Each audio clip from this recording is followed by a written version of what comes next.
Well, it's Saturday. It's 7:45 in the morning. It's a beautiful day outside. Light clouds, which by themselves are unusual for Arizona because we usually have cloudless blue. They're kind of pretty. Anyway, it's 85 degrees already and going to be up in the hundreds today. I've got the new clutch for the yellow bike.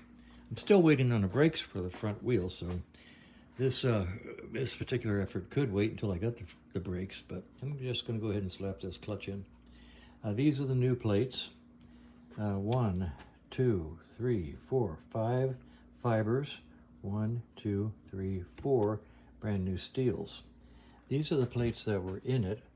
1, 2, 3, 4 thicker fibers and 1, 2, 3 steels. These were actually new recently. Kevin put these in, I don't know, a month or two ago. And they were so sticky that they wouldn't release. When we took them out, we had to pry them apart with a screwdriver. I mean, they were really sticky. We could have cleaned them and put them back in there and see if it made any difference. But I've never really liked these. It's personal. I can't give you a good reason why, but I prefer these. So this is the stack we're going to put in. Now this stack is actually a thicker stack than this stack by about 20 thousandths or so. And maybe a little more than that even. But these do fit in there nice, and there's room for the pressure plate and the springs, so I'm going to put it together with these. I'm going to oil them up with some ATF, put them in, put the pressure plate on, and see how they operate. So that's what I'm going to do next. All right, so the clutch plates are in. I wiped them all down with oil, so they're all nice and slippery. Watch the action when I pull in the clutch here. Get just a little play there. I've adjusted this throwout. I'll call it the throwout, but actually it's the clutch release adjustment, rod adjustment, and I use 1/4 turn. Okay. And that gives me a nice little bit of slack in there. And then I adjust this for about 1/8 to 1/4 up here, and that works. Now, you can watch the action when I pull the clutch, releasing the pressure on the clutch plates. Okay. Now we'll put this in the tripod and take it over to the other side.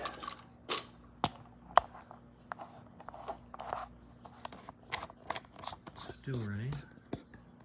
All right, over here with the clutch lever released, I'll show you that I have good compression on the Kickstarter,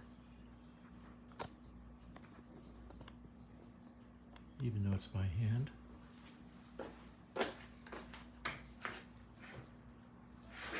I can kick the engine over with no slippage. Okay, now, let's see, can you see me reach over? Let's see. How's this going? I'm going to zoom out. Out, Frank, out. Okay.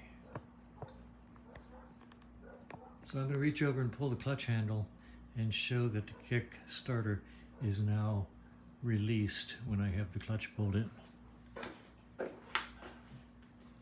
Easier said than done. You can't see if I block it, so let's do this.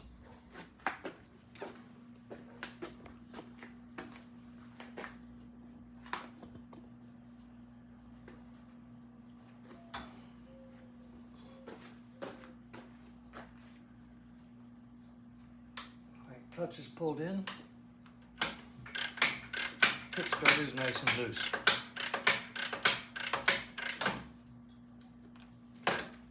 Right up to the moment where I let go of it. I'm going to seal up the primary now. Let's see. I have a nice new gasket, so I'll put that in. I will use the anaerobic sealer on it. I will close it up and put the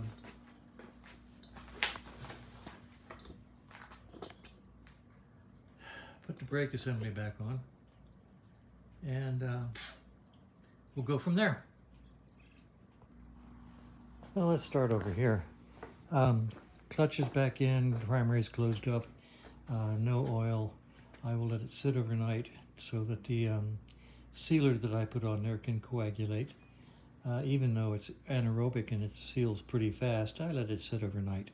I can leave a bike on the lift. It doesn't matter because, you know, I don't have a shop foreman standing behind me yelling at me to get that bike off the lift. You got 3 more waiting. Get them off. Get them out of here. I can let a bike sit for 24 hours if I want to. I don't care. I've got nobody standing behind me with a whip. So in the meantime, I decided I'd just pull the plugs off these forks and drain out the oil. And it's pretty scruffy looking. It's very it's not clean. So I'm going to replace that, of course. And what I've done is I've got the bike supported on the jack with the forks completely extended. Okay, so it's supported on the jack, forks are extended. I've loosened this cap nut right here, so he's not in there anymore. I'm going to go over and loosen the other cap nut so it's not in there anymore. Then I'll lower the bike down a little bit to drive the springs out, and then let this drain overnight and see how much I get in it. Get out of it. It gives me an opportunity to use my big ground away wrench one more time because it fits these cap nuts just beautifully, and I can undo them.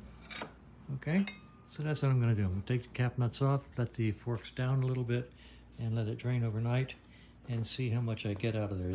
They only take 5 ounces, so we'll see what comes out, and we'll put in fresh.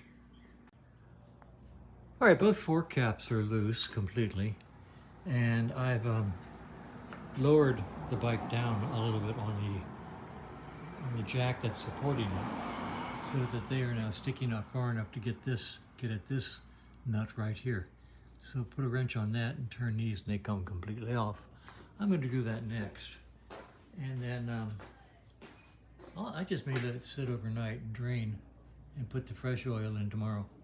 But let's get these big fork nuts out of the way, okay? All right, just a quick note. These locking nuts are supposed to be flush up against, let me get up here. These locking nuts here are supposed to be up against the fork nut. They're not. They're just in there floating around.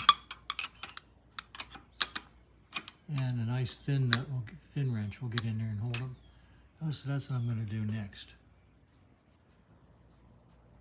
These locking nuts are supposed to keep the damper tube secured in the fork cap nut. So this guy should be up here,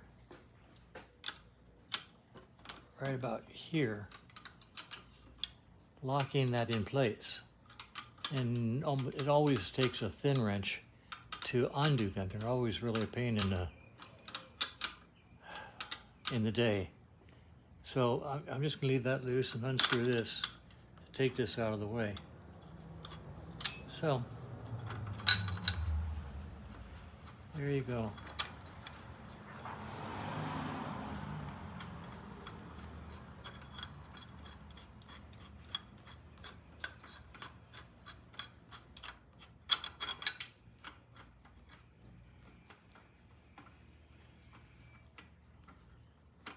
All right, and there it goes. All right. So now you can see this locking nut, and they're loose on both sides now.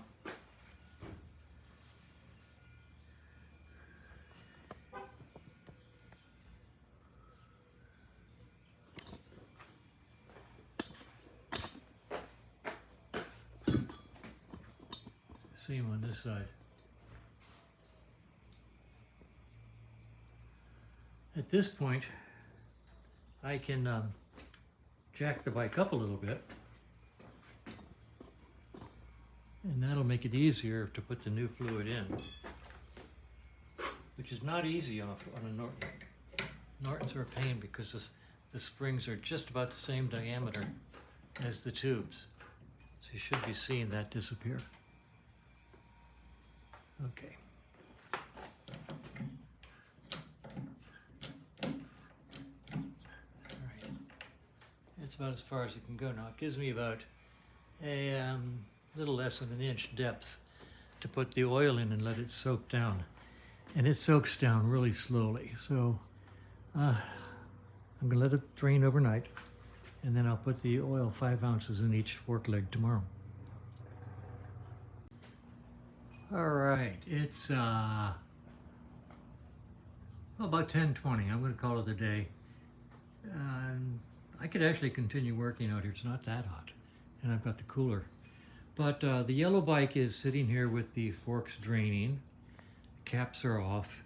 I'll let it drain overnight, drip, drip, drip, and put fresh oil in it tomorrow morning, and then take it off and park it while I wait for the new brakes and wheel bearing.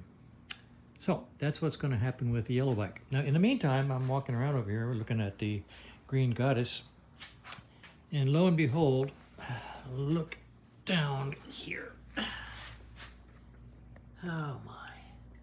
The little drop I'm not too worried about, but that other one is right over there under the left-hand side of the bike. And don't you know? So I'm not going to mess with it now. I'll put it on the lift tomorrow morning. But what I'll do tonight in the dark, I will come out here with a black light and try to trace that drip back to its source. They always, 99% of the drips on these bikes show up on the left side of the bike when the bike sits on the side stand, because gravity takes them from way over on the right all the way across the engine and drops them off on the left side. So you really can't start looking around the left side. You can start at the left side and try to trail the trail back to the source. Now, we haven't ridden this bike in a long time, but I did start it day before yesterday, I think it was. And maybe maybe it just needs to run and sling some oil. If so, that could be fun finding. So anyway, tonight in the dark, I'll come out here and try to find the source of this leak. And the fun just never stops.